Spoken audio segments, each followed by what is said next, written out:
My life has gone from perfect to a horrifying and dramatic limited series in a matter of days. I had never anticipated that something like this would come my way. Maybe some things are a little too perfect to be true, and I should have been more cautious about everything that was happening. In retrospect, I believe that I was too trusting, which is why I'm having to face all of this. I, 32, got married to my husband Kendall Ken M., 35, 5 years ago. We had known each other for a long time before that, but had started dating only 2 years prior to getting married. That was my best relationship, and I always thought that he was the kind of man that I could end up getting married to. He had shown no red flags since I had known him, and in the 2 years that I had been with him. Now when I come to think of it, I think that the entire trope of he doesn't have a single red flag is a red flag in itself. No one is perfect, and if you can't see any red flag, please run, because then the person isn't being organic at all. He or she is putting up a performance for you to buy and fall for. Don't fall for it like I did. Anyway, I had a great relationship with him, and my previous relationships, though I admit they had not been many, were bad when compared to my relationship with him. So it was kind of obvious that he would have been my go-to choice.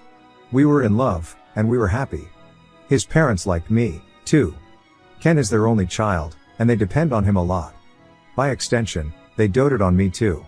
Even after marriage, I had never had to face the entire interfering mill problem, and I was very grateful for that. My in-laws don't live in the same state as us, but either we or they keep traveling up and down a couple of times a year to meet each other. It is important to him, and that's why I do it. We don't meet my parents as much, but that's okay by me because I have siblings who keep my parents company. Anyway, I digress. What the point of this entire backstory is to tell you that I had, by all means, the perfect marriage. And when the marriage wasn't perfect, when we were having issues with each other, the lowest that it could plummet down to was reasonably decent. I've never had problems with him, which is why what happened was something that I had never anticipated. A few months into getting married, Ken and I decided that we wanted to try for a baby. Both of us has never been fans of a huge family. I come from one, which is why I know the drawbacks of having a house that is too full. It's fun and fulfilling, yes, but it is also a big financial decision that we couldn't have afforded to take in this economy anyway. I am one of 6 brothers and sisters, and while all of us had a lot of fun growing up, and have each other's support as adults, it can get very taxing raising so many kids. Ken on his part has always known a small family. That's his comfort zone, and when he first met my siblings, all of them at once, the amount of chatter and catching up genuinely threw him off for quite some time. So both of us were aligned when it came to decisions regarding the family. We knew we wanted a small family, which is why we thought it would be best if we started trying early. For the first few months, we were excited, and even though nothing happened, we didn't get disheartened. But gradually, that failure began to take its toll on us, or much rather, on me. Ken was still optimistic, and I think he also put up a brave front for me, but my faith was beginning to dwindle. After an entire year of trying, I suggested that we go to a fertility specialist and see what was up. I think it is easy to guess what he would have said. The doctor had made it very clear that it would be very difficult for me to have children naturally.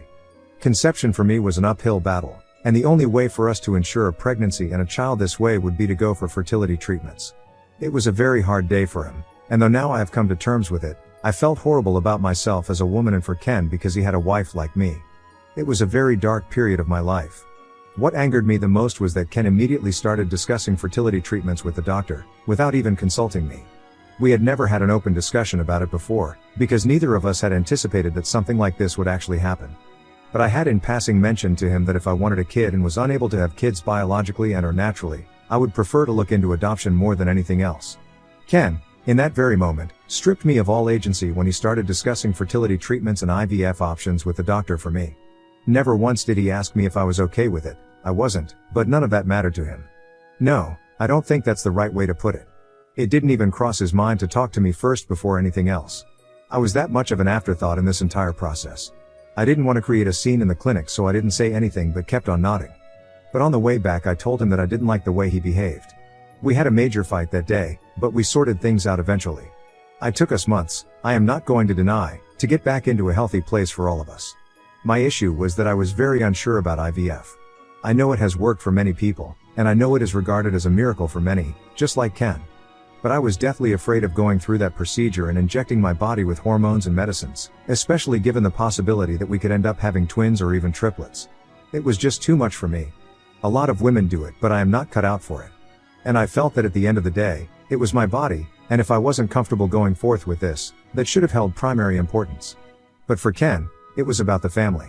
He was choosing the possibility of a non-existent family and unborn child over the health, physical and mental, and overall well-being of his wife. And that rubbed me off the wrong way. We had numerous fights about this. Countless fights. For around 6 months we were at consistent odds with each other. I tried to show him my perspective, and he tried to show me his. I am not calling him wrong, I never did even when we fought. I was just taken aback by the complete disregard that he was showing me and my considerations. The entire process of undergoing IVF made me feel unsafe, and to me, that should have been enough to put an end to the discussion, but it wasn't. But we made it through it somehow. I had honestly thought that would have been the end of my marriage, but we got out stronger from it. Little did I know that I had a bigger shock waiting for me on the other side, one that makes me think that it would have been better had we ended the marriage than drag it out, only for me to end up facing what I did. We ended up going to marriage counseling for a while, and that helped a lot. I thought that the worst was over. I could see the improvement in our communication and marriage in only a couple of sessions. Then we began to have actual open discussions about the family and children. And both of us had mutually come to the decision that we would put off all baby talk for a while, and try and navigate life as a couple. If we still felt that we wanted to have a child, we would proceed with adoption. It was the perfect solution according to me, and things got better between us. I had no reason to think that he was cheating on me. There were no signs, there were no suspicious work trips or late-night office meetings, and most importantly, I have always been very trusting of Ken. For the last 3 years, this is what the situation has been. I have trusted him blindly, we have been a happy couple, and there has been nothing wrong in the relationship that has made me question his loyalty or his love towards me. So yeah, he is a great actor. Everything changed last week. I stayed back at home because I was feeling a little sick. Ken was in the office, but I got a text from him, saying that he had something very important to discuss with me, and he didn't want me to react poorly. I don't know what that was, but I thought that maybe it was something related to work. I was waiting for him to come home, and when he did, he had a little boy in tow. My immediate reaction was to think that he had brought home someone's kid to babysit, which is why he told me that he didn't want a reaction out of me. I greeted them and made a little small talk with the kid and pulled Ken aside. I asked him whose child it was and he didn't say anything.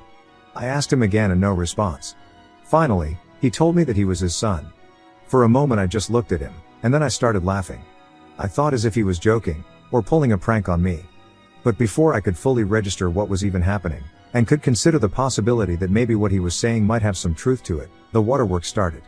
He started bawling uncontrollably and kept on saying that he was sorry and that he would make things right. I had started freaking out by that point and asked him what he meant, and he said that he would tell me soon, but right now I needed to look after his son. I yanked my arm away and said that I wasn't going to look after his son unless he told me what the hell was actually happening. By the time the kid had started getting cranky and weepy, too, I rushed to attend to him and had to fix him a quick meal before he felt better. Ken was trying to avoid the conversation, and with the kid around it was easy to get distracted. When we had finally put him in bed, he told me what had happened. The only saving grace about the entire thing was that he did not lie. He told me that when we had hit a rough spot in our marriage, he felt as though a divorce was the only option. It was then that he had a fling with a woman, and according to him, it lasted a really short time. This was around the same time that we were contemplating going to marriage counseling. He said that they were both careful, but somehow she ended up pregnant. When she told him, he broke things off completely and asked her to abort, but she was adamant that she wasn't going to do that. By then, things between us had gotten better, and he said that he did not want to lose me over a mistake. That was when he hatched the plan that he would pretend to be okay with the idea of adoption, and when the time came when we were ready, he would end up adopting his own child. He said that he did not want to give so much money to child support for 18 years, and he was only waiting for the opportunity to get me on board again. I asked him if the mother knew about all this and agreed to it. He said that the mother was okay as long as he was either paying her money to raise the kid or had taken the kid himself. I was too stunned to speak. I just couldn't believe that he would betray me this way. I asked him if the kid, Zach, 2M, was here since I wasn't on board. He said that his affair partner passed away in an accident, and now the kid is completely his responsibility.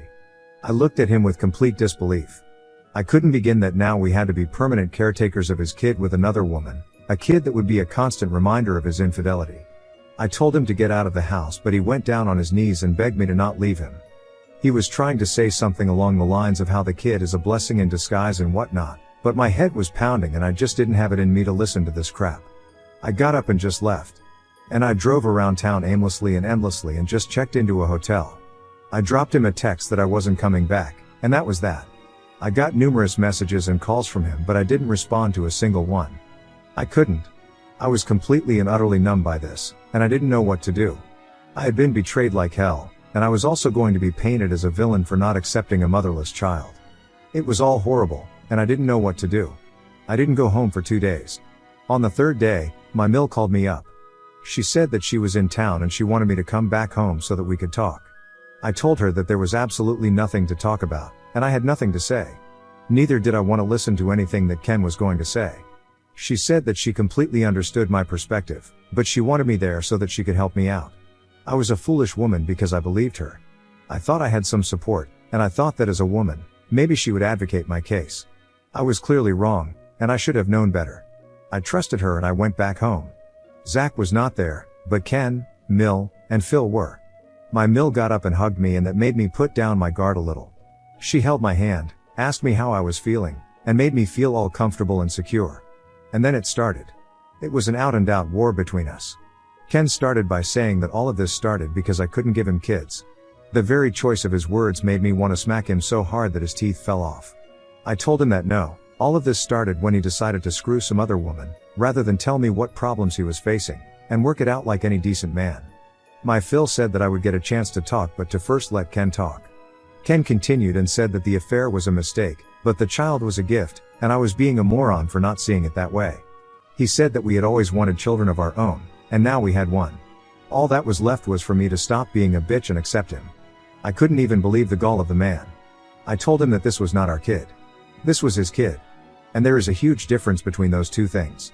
That's when my Mill butt in and said that I anyway couldn't have a kid of my own, which is why his kid was in fact, my kid. She said that this was the way God had intended it to be, and now I had to be a good wife and thank the Lord for getting rid of my problems as a woman with such ease. I told her that she was out of her mind if she thought that this was God getting rid of my problems. This was God, or rather her son, creating new problems for me when none, in fact, existed. I told her and Phil that Zach was an outcome of infidelity and that I could not condone that. I was willing to adopt a kid, but not a kid that my own husband had with another woman. That was just not acceptable to me. Things got heated and a lot of words were exchanged. There was a point where I was yelling at all three of them together, and they were trying to hound me and scare me into submission. The entire point of this intervention, I believe, was to pressure me into accepting Zach, and that's why Mill had staged the entire drama, for no good reason. I told them that I was not going to accept Zach, and that's when Mill said that I was a useless, infertile woman and that I should be grateful that Ken had not left me and had only had a useless fling. That was it for me. I told her to shut the hell up and to get out of my house. Phil got up and told me to get out of the house because it was his son's house. I told him that I was leaving him, that I was going to divorce him, and that they could do whatever they wanted to. I went out and immediately contacted my sister Sarah, 35F. She's a lawyer, and I told her everything in summary and told her that I needed her to prepare papers. She said that I need not worry about anything, and asked me to go to Noah's place, my brother, her twin. He lives in the same city as me. I told her that I hadn't wanted to involve all of them, but now it has come to that, and I don't see any way out other than divorce. It has now been a week since I've been with Noah, and I don't know what to feel anymore. Update 1. I have now been staying with my brother for over 2 weeks, and I guess the thrill of being grandparents has worn off. Nobody has agreed to take care of Zach, and my Mill has been bombarding me with messages, trying to manipulate and gaslight me into giving the poor kid a chance. I don't want to. I am not going to be a mother to a kid that is the result of my husband cheating. I know it's not Zach's fault, but I also know that I don't have it in me to look past it and agree to whatever is happening. I am not cut out for that. Sarah has asked me not to block any one of them because this could be beneficial during the divorce proceedings, so I am stuck with this for as long as this ST doesn't resolve itself. Noah, however, told me that instead of taking this lying down, I could get back to them and mess with them. He suggests that I tell them that I am willing to take care of Zach, only if I am allowed to open the relationship, just for my end. That was the only way I would be willing to forgive Ken's infidelity if he allowed me to be open, but the same rules won't apply to him. I told him that that would be too much, and Sarah would never allow me to do something like that because that would look bad for the divorce, but Noah said that he could sneakily pull something like that off. He also offered to have his friend pretend to be my boyfriend or the supposed third partner in the relationship. It sounds fun, and to be honest, I think I'm contemplating it. It would be fun to give my in-laws a taste of their own medicine. Let them see what it feels like to have a third person just swoop in and ruin your marriage. Update 2. A lot has happened since my last update. I am sorry for being Mia for the last few weeks. My head has been pounding, and Reddit was the last thing on my mind. To all of you who were overjoyed at Noah's idiotic ideas, and wanted me to go through with them, I am sorry to burst your bubble, but none of that is happening. I didn't want to create issues in the divorce, and everything was very messy anyway. Ken called me up and begged me to talk to him. I told him that would happen only in Noah's place, where he would be alone, but I would have my siblings in attendance. He tried to resist the offer and said that would mean an invasion of our privacy and the sanctity of our marriage. I actually laughed when he said that. I told him that he had absolutely no problem when his parents were the ones hounding me, and that wasn't an invasion of privacy to him. I also told him to keep his trap shut about the sanctity of our marriage, because all this supposed sanctity had been thrown out of the window the moment he decided to get involved with another person. I told him that I wasn't willing to meet him or talk to him otherwise, and he reluctantly accepted the offer. When he came home he looked bad. And that's a pretty word that I am using for him. He said that between the divorce and taking care of Zach, his savings were running dry, as was his health. He said that he was at his wit's end, trying to juggle and handle everything, and he needed my help. Apparently, his parents had left the moment things got ugly, saying that it wasn't their responsibility to take care of his kid. I agree with them on this, to be honest. There was nothing new that Ken had to say to me. It was basically a repeat of everything that we had already gone over hundreds of times. But this time, he just added more self-victimization to it. It was all about how he couldn't handle what had come to him, and that one mistake couldn't define the rest of his life. I didn't budge. I told him that this was his grave, and he had to lie in it. Zach was his son, no amount of guilting others would help him out of this one. He said that I was a cruel woman for behaving this way and that he couldn't believe that I could be so heartless and ruin the life of a child. I told him that he ruined the life of the child by bringing him into the world in the first place. It was entirely on him. He chose to have Zach. And now, just because he is being required to be a grown-up about it and become a father, he is shing in his pants. He said that I had no idea what I was doing, and if I didn't help him out, I would be the one responsible for completely destroying Zach's life. He said that Zach's mother had no relatives around, and the ones that were alive were too conservative to accept a child out of wedlock. He said that she had been disowned and disgraced by her family for having Zach, and the agreement between them was that he would be responsible for the financial aspect, till we adopted him, or rather he fooled me into adopting him. And the mother just had to act as a babysitter till then. Because of the conservative views of her family, no family member was willing to take in Zach or support him after the affair partner's death. I genuinely was at a loss because I did not understand how in the hell was it my concern. He said that the only place that Zach could go to was with him, and he was just unable to manage anything. If I didn't help him out and did not help Zach out, Zach would have to go into foster care. He was trying to imply that I would be the one to push Zach into foster care because of my refusal to play happy families with him. I told him that he still had his precious parents to rely on. They were very fast in jumping the gun and expecting me to put up with this st. Why did they abandon the ship the moment it got difficult? He said that they would have helped if they could, but they are old and they have their own stuff to deal with, which is why Zach was not a priority for them. I told him that just as they were allowed to prioritize their stuff over a child that was sprung into their lives out of nowhere, so was Elle. He begged me to at least reconsider the divorce, and that he didn't have the bandwidth or the money to be fighting that, but I said tough luck. I told him that I wasn't going to halt my life just because it was inconvenient for him. He was an A for expecting mercy and warmth for me. I told him that if you think that I am an inconsiderate bitch, you are right because I'm one. And I have no shame in admitting it. I told him that the divorce was happening, and the only person I felt sad for in the entire situation was Zach, and that too only because he had such a failure of a man as a father. This ticked him off the wrong way and he started cussing me out, but thankfully I had Sarah and Noah there, and Noah practically threw him out of the house. I don't know why the moron was expecting any sort of reconciliation, and how he even had the audacity to stand in front of me and make these claims. All I know is that I am done with him and his st. Update 3, holy crap, I had forgotten all about this account. It has been a long time since I logged in, and I am happy to inform you that I am now divorced, and have been so for quite some time. You had a lot of questions about Zach, but I am sorry to say that I don't have any information on him, and I don't want that either. I have since moved out of Noah's house and have rented a small studio for myself. It's pricey, but I like the place, so yay, win for me. I have not been in touch with Ken since the divorce, even though he has been trying so every couple of weeks. I don't know what is it going to take for him to realize that we're over. This is by no means a fairy tale ending. I am still hurt, I still feel betrayed, and I don't know when am I ever going to be able to trust anyone again. What I do know is that I'm going to move forward now without looking back.